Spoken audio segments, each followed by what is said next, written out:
Here to weigh in on all this, former Secretary of State, Fox News contributor Mike Pompeo. Mike, this is a fight for Israel's survival. This is it for them. They have done everything possible to destroy this state. They have funded terror. They helped plan and orchestrate the October 7th attacks. That was the equivalent of 40,000 dead Americans a day if you extrapolate out population size. That's murder, that's rape, that's kidnapping, that's torture, that's beheading. Then they're getting hit in the other direction. Again, funded by Iran and all of the terror support by Iran, number one state sponsor of terror. That's Hezbollah in the north out of Lebanon. They've also been funding the Houthi rebels and providing the weaponry for them. And twice now they have fired directly into Israel. Now that they get close to a nuclear weapon, I don't see that Israel had any choice here tonight but to go at those nuclear facilities. Your thoughts? Yeah, Sean, I agree. They had little option. The time was running out. A nuclear conflict in the region would have been devastating, not only for the Israelis, but for American interests, for the Gulf Arab states as well. The last few days, there's been this reporting that they might do this. I'm sure the Iranians were preparing. And so I think the Israelis said, it's go time. We must do this to protect the sovereign nation of Israel. It's a righteous strike that they have taken. It's going to take them days to actually accomplish the mission of deterring this program and setting this program back by years. I'm confident that they can do that. And all nations who have been attacked by Iran, including the Americans, we've had hundreds of Americans killed by the Iranians over the last years, has an obligation to get this right and provide whatever assistance Israel needs so that it can conduct the attacks to complete this mission and put their nuclear weapons program back decades, if not forever.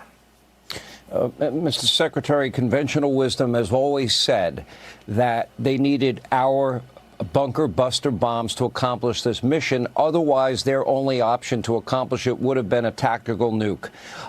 Do you know if the United States at any point provided any of these bunker busters to Israel? Because these facilities, nuclear facilities in Iran, are buried so deep inside the ground?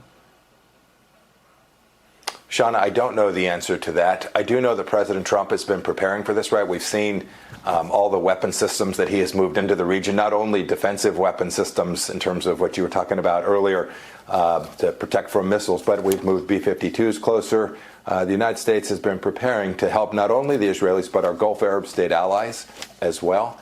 The Israelis have the capability over a time to actually accomplish the depth that they need. I think they can pull it off. It'll require a lot of work and a lot of sustained effort, and it'll require some at least indirect assistance from the United States of America as well. Yeah, let me ask you, there was a report on Axios today about the possibility, and there's been chatter all day that this was a possibility today or tomorrow or in the days to come. But one of the problems has been, according to estimates and sources I've had, and they reported it in Axios, that Iran has 2,000 or 3,000 missiles with warheads that can carry 2,000 pounds of explosives.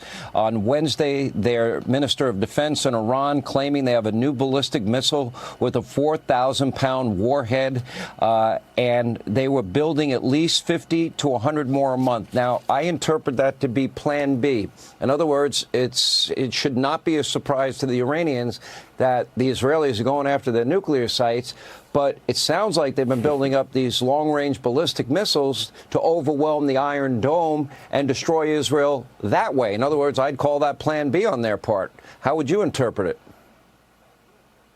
No doubt. That's exactly what it is, Sean. I think that was further reason the Israelis thought this was the moment we've got to do this.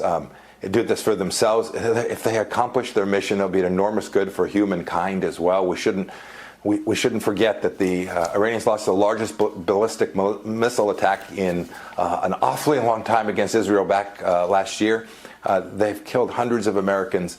There's lots of work to be done in the days ahead, and I'm confident the Israelis are prepared to defend their own nation. And we shouldn't forget this too, Sean. Those capabilities are real. What you just described in terms of the Iranian missile system is very real and very threatening. But when determined, the United States has demonstrated that the Iranians won't respond with an overwhelming response. They said when we moved the embassy to Jerusalem, there'd be a World War III. They said if we took a strike on Qasem Soleimani, there'll be World War III. In neither case was there. The Iranians gave very weak, very ineffectual responses.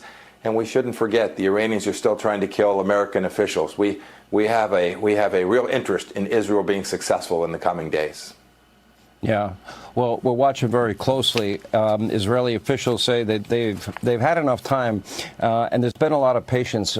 You've got to give President Trump a lot of credit. You got to give Steve Witkoff a lot of credit. You got to give Secretary of State Marco Rubio a lot of credit, because all three of them have been very, very clear in their messaging. They don't want this. They did not want this day to occur.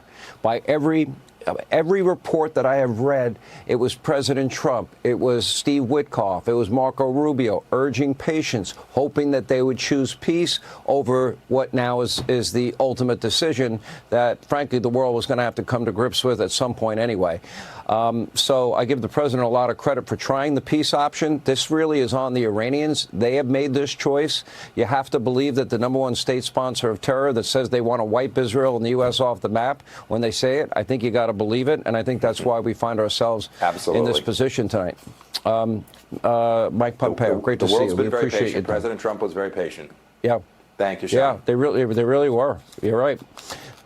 Anyway, Mr. Secretary, thank you.